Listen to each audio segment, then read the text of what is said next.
Hi, welcome to Buddhism for Everybody. I'm Tim. This video is kind of a part two for introducing Buddhism. And now, as I've commented, this YouTube channel is an ongoing project. And after posting this first batch of videos, I wanted to circle back and talk more about a topic that really needs to be covered more deeply to be understood a little better. And this is called view, or the view. I'd like to explain more about what view is and how deeply it impacts everything we do, how it determines our choices, our decisions, how it defines our goals, our hopes, and our fears, and connect this view to Buddhist teachings.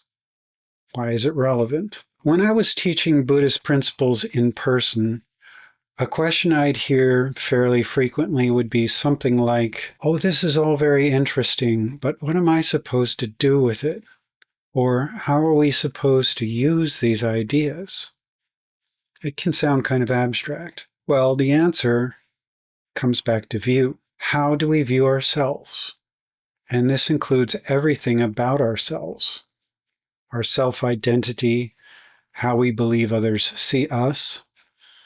Are we good or bad, successful or not successful? As a whole, the view, or one's view, is big. It's expansive. It includes how we explain everything around us, the people, the objects, and all the experiences we have. View is how we describe our universe and everything in it. And it describes the me I believe myself to be. Where did I come from?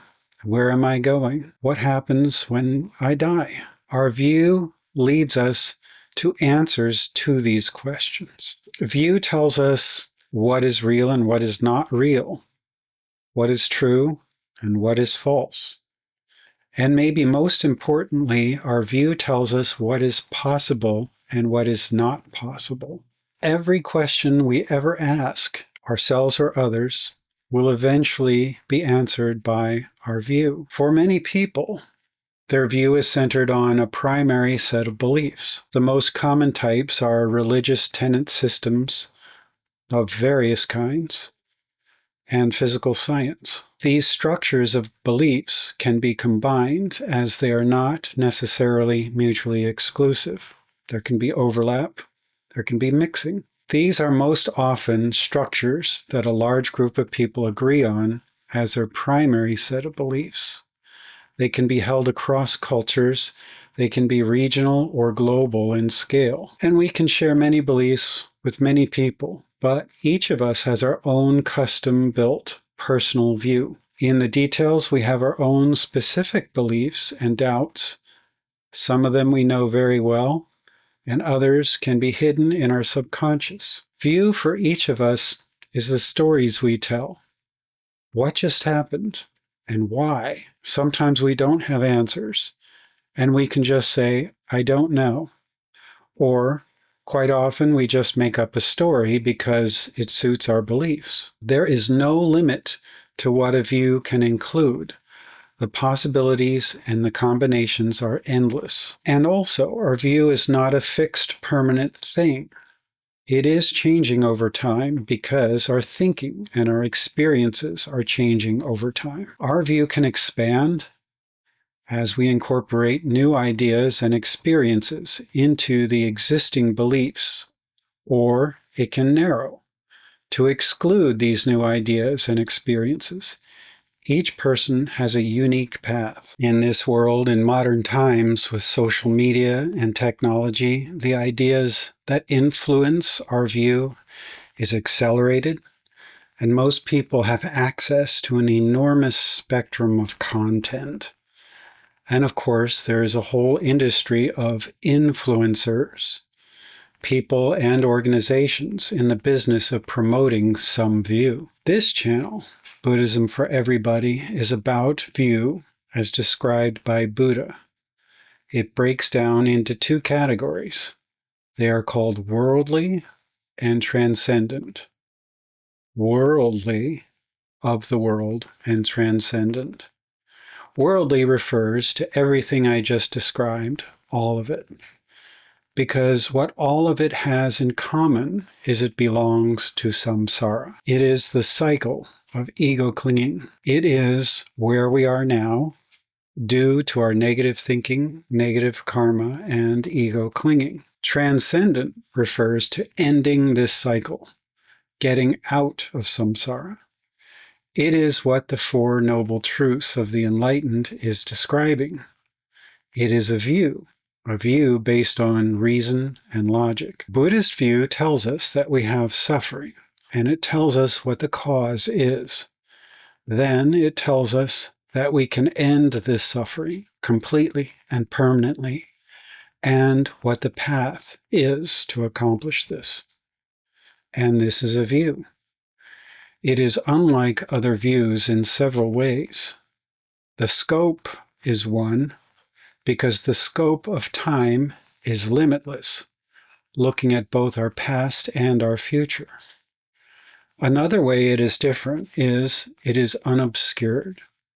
The Four Noble Truths cut through our illusions, our delusions, and describe what is actually happening and who we actually are. It also tells us what is possible, even when it sounds impossible. It can give us hope and encouragement for the future. But it also contradicts many, many beliefs and ideas, those around us and those inside of us.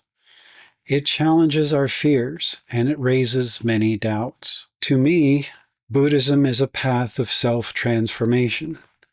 Nobody does it for us, although they support and guide us, just as we can support and guide them. But to be successful on this path, we need to understand the view it is based on. It is not a path of blind faith.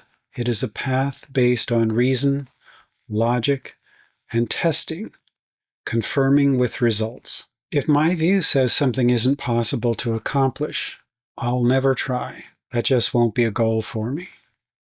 Or if my view says something is a total certainty, it will come to pass no matter what, then there's no need to make any effort one way or the other. And what if my view is more nihilistic, telling me that it just doesn't matter? There's no point. Just live for today. That's enough. YOLO, you only live once, because that's all there is. This belief system gives me permission to care only about myself, care only about right now, and my goals stay very small and limited. Our view determines our goals. This is, in one statement, why Buddhist principles are important. None of us want suffering, and all of us want happiness.